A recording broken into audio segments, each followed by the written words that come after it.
BJP को तो आना तय है, ये इनकी तानाशाही सरकार चल रही है। बीजेपी छात्रों के प्रति कभी नहीं सोची है, वो बस लाठीचार्ज करवाई है और कुछ नहीं की है। अभी तक जितना यूपी में पेपर लीक हुआ है, इनके सरकार में कोई सरकार में पेपर लीक नहीं हुआ है। कौन बोला मोदी जी जेएनजी के नेता हैं? उन्होंने क्या किया है हमारे जेएनजी के लिए? और हमें राहुल गांधी जी से बहुत उम्मीद है। Rahul Gandhi is the need of hour. किस चीज की पढ़ाई कर रहे हैं? यूपीएससी की प्रिपरेशन कर रहा हूँ। क्या करेंगे पेपर देके? पेपर तो लीक हो जा रहा है। इसीलिए तो 2027 में राहुल गांधी जी को लाना है। लेखपाल में हुई धांधली जिसमें हम स्वयं बैठे हुए हैं, यूपीएसआई में हुई धांधली जिसमें हम स्वयं बैठे हुए हैं। हमारा 352 नंबर था, बट मैम सिलेक्शन नहीं हुआ है। देखिए, इस समय जो देश में सरकार है वो भारतीय जनता पार्टी की सरकार नहीं है, भारतीय समस्या पार्टी की सरकार है। जिस आरएसएस के कार्यालय में 48 साल तक झंडे नहीं गड़े हैं, तिरंगा नहीं लहराया गया है, वो हमें प्रमाण पत्र न दे कौन देशद्रोही और कौन देशहित की बातें करता है।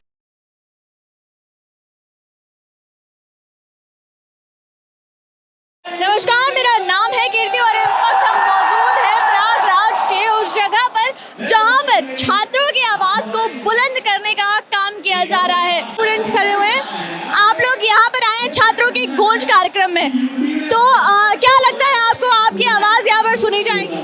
जी, हमारी आवाज़ को सुनी जाएगी और हम एक बहुत बड़ा संदेश लेकर के आए भाजपा वालों के लिए, और सारे हम हिंदुस्तानियों मिल करके अपने देश को चेंज करेंगे, अपने देश के प्रधानमंत्री को चेंज करेंगे और सीट पे राहुल गांधी जी को बैठाएंगे।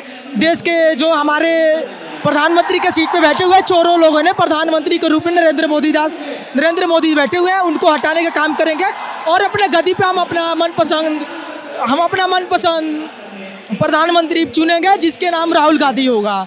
जी, हम उनसे बहुत बड़ा आस लगाए रखे हैं। हम युवा हैं और स्टूडेंट हैं, पढ़ाई करने वाले लोग हैं। हम लोगों पे लाठी चार्ज की जा रही है, इसके हिसाब से हम बताना चाहेंगे कि सारी डेमोक्रेसी चेंज करेंगे हम।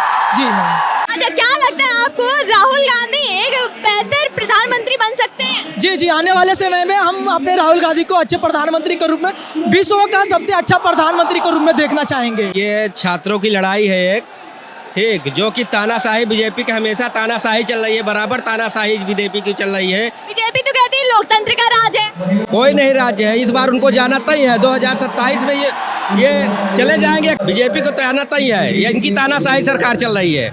ये जो चाहेंगे वही करेंगे, जो इनकी मर्जी कर रही है वही मर्जी अपनाएंगे। इनकी सरकार इस बार जाना तय है। छात्रों की आवाज़ उठाने का काम हमेशा राहुल गांधी किए हैं और हमेशा करते रहेंगे। वो हमेशा छात्रों के साथ हमेशा रहे हैं, लेकिन बीजेपी की तानाशाही चल रही, इसकी वजह से राहुल गांधी को आना पड़ रहा है। छात्रों के लिए हमेशा लड़ाई लड़े हैं और हमेशा लड़ते रहेंगे वो, और वो लड़ेंगे हमेशा, और 2027 में ये चले जाएंगे। बीजेपी छात्रों के प्रति कभी नहीं सोची है, वो बस लाठीचार्ज करवाई है और कुछ नहीं की है। अभी तक जितना यूपी में पेपर लीक हुआ है, इनके सरकार में कोई सरकार में पेपर लीक नहीं हुआ है जितना इनके सरकार में पेपर लीक हुआ है। जितना इनके सरकार में बेरोजगारी है, उतना किसी सरकार में बेरोजगारी नहीं है। ठीक, ये कुछ नहीं कर रहे हैं, ये बस तानाशाह अपना दिखा रहे हैं, तानाशाही सरकार चला रहे हैं। जो मन में आएंगे वही करेंगे ये, और कुछ नहीं ये कर रहे हैं। आप लोग यहाँ पर क्या उम्मीद लेकर आए हैं राहुल गांधी से? हमें बस राहुल गांधी जी से ये डिमांड है कि हमारी शिक्षा में सुधार करे वो, और हमारी आवाज़ बने वो। फिर जो ऐसा हो, राहुल गांधी सर जो दिख रहे हैं, Rahul Gandhi is the need of hour.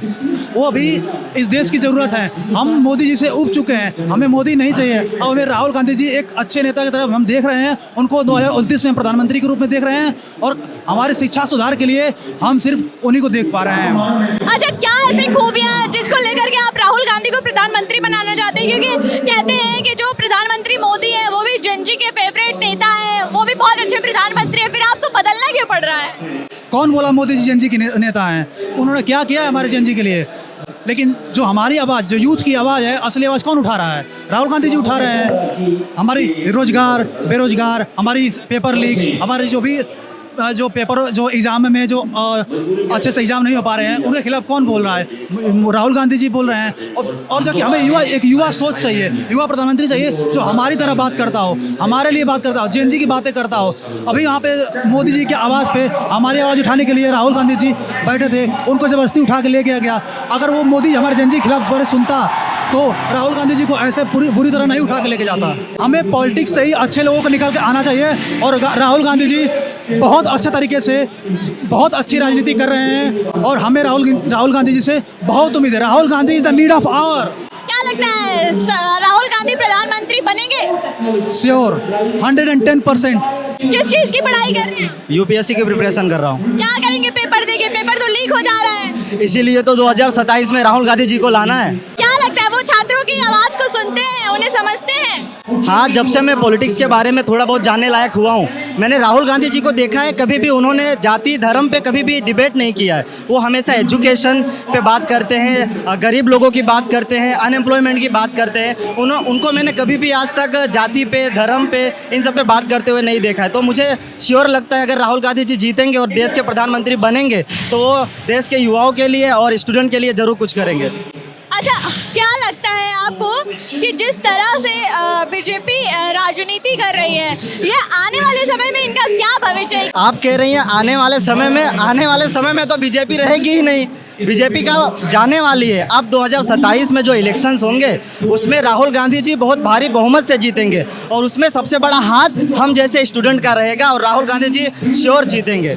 क्या लगता है आपको छात्रों के लिए राहुल गांधी एक उम्मीद साबित हो सकते हैं? राहुल गांधी ही एक एकलौते उम्मीद है छात्रों के लिए। और इस देश में मेरे को ऐसा कोई भी राजनेता नहीं दिख रहा है जो एजुकेशन पे बात करता हो। वो अकेले एक हमारे देश के एक भावी और युवा नेता हैं जो हमारे देश को आगे ले जा सकते हैं और देश के एजुकेशन सिस्टम को सुधार सकते हैं। आप लोग यहाँ पर केपी ग्राउंड में किस लिए आए? मैम, अपनी मुद्दों को रखने के लिए हम आए हुए हैं। जिस प्रकार से हम फेस कर रहे हैं, लेखपाल में हुई धांधली जिसमें हम स्वयं बैठे हुए हैं, यूपीएसआई में हुई धांधली जिसमें हम स्वयं बैठे हुए हैं। हमारा 352 नंबर था, बट मैम सिलेक्शन नहीं हुआ है। उस दर्द को किसी और से बयां नहीं कर सकते हैं, बट हमारे दिल की अनंत गहराइयों से हम इनको कहना चाहते हैं कि राहुल गांधी जी आए और हमारी बातों को सुने।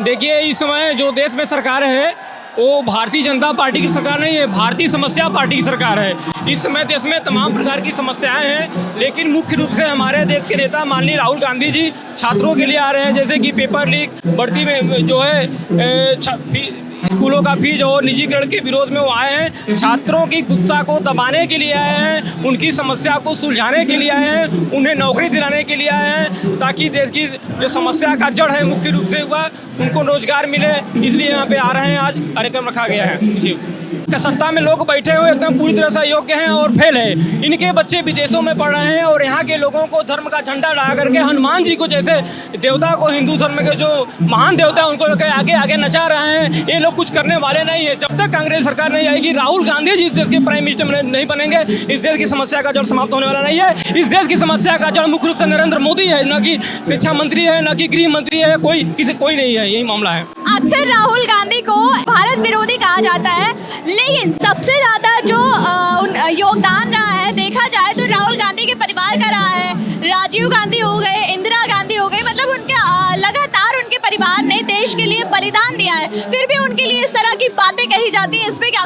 मैडम, ये तो ओछी प्रवृत्ति वाले लोग हैं, इनका जवाब क्या? जो परिवार 3-3 लोगों का बलिदान दिया इस देश के लिए, अपने रक्त को बहाया है, अपना जान तक दिया, कुर्बानी दिया, जब से देश गुलाम था लेकर आज तक ले, तो ऐसे ओछी प्रवृत्ति वाले बयान पर मैं क्या बोलूं? क्या मांगे लेकर आए, क्या उम्मीद लेकर आए? मैम, हम लोग उम्मीद लेके आए अपनी रोजगार की। जब हम किसी भी फॉर्म को भरते हैं तो हम लोग सरकार से उम्मीद करते हैं कि उस फॉर्म का रिजल्ट अच्छा दे, लेकिन यहाँ पे जो वर्तमान सरकार है वो उस चीज़ पे कोई काम नहीं कर रही है, बस दावे करती है और हमारे जो फॉर्म के पैसे से वो चुनाव के प्रचार में खर्च करती है। बड़े बड़े पोस्टर लगा के हमें गुमराह करने की कोशिश करती है। और ये जो सरकार, आपने अभी थोड़ी देर पहले सवाल किया था कि राहुल गांधी को देशद्रोही कहा जाता है। जिस परिवार के लोगों ने शहादतें दी हैं और जिस परिवार के जिस आरएसएस के कार्यालय में 48 साल तक झंडे नहीं गड़े हैं, तिरंगा नहीं लहराया गया है, वो हमें प्रमाण पत्र न दे, कौन देशद्रोही और कौन देशहित की बातें करता है। अगर ये देशद्रोही होते तो यहाँ जो आप छात्रों का हुजूम देख रही हैं, ये छात्रों का हुजूम बता रहा है कि ये देश प्रेमी है,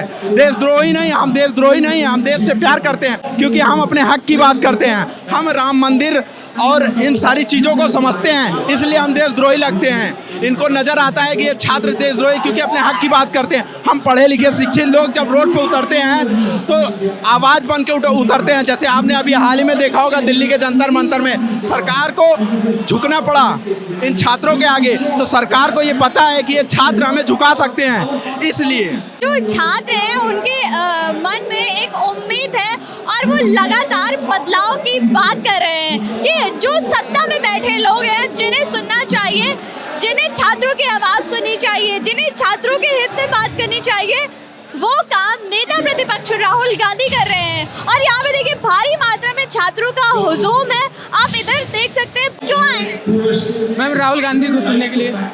क्या सुनने आए? क्योंकि वो हमारी हक की बात करने आए हैं, इसकी वजह से हम उनके लिए आए हैं, छात्रों की बात। किस तरह के हक की बात करने आए हैं आप यहाँ पे? क्योंकि फ्यूचर में हमें भी रोजगार के लिए आवेदन पत्र देना है। भर्तियां जो इस हिसाब से आती हैं वो बहुत कम आती हैं और जो सरकारी विद्यालयों में सीटों की संख्या है वो बहुत ज़्यादा कम है। क्या आपको बीजेपी सरकार से कोई उम्मीद नहीं है? नहीं, क्योंकि जिस हिसाब से काम चल रहा है उस हिसाब से मुझे नहीं लगता कि बीजेपी सरकार इतनी ज़्यादा सक्षम है कि वो शिक्षा और रोजगार के क्षेत्र में काम कर रही है।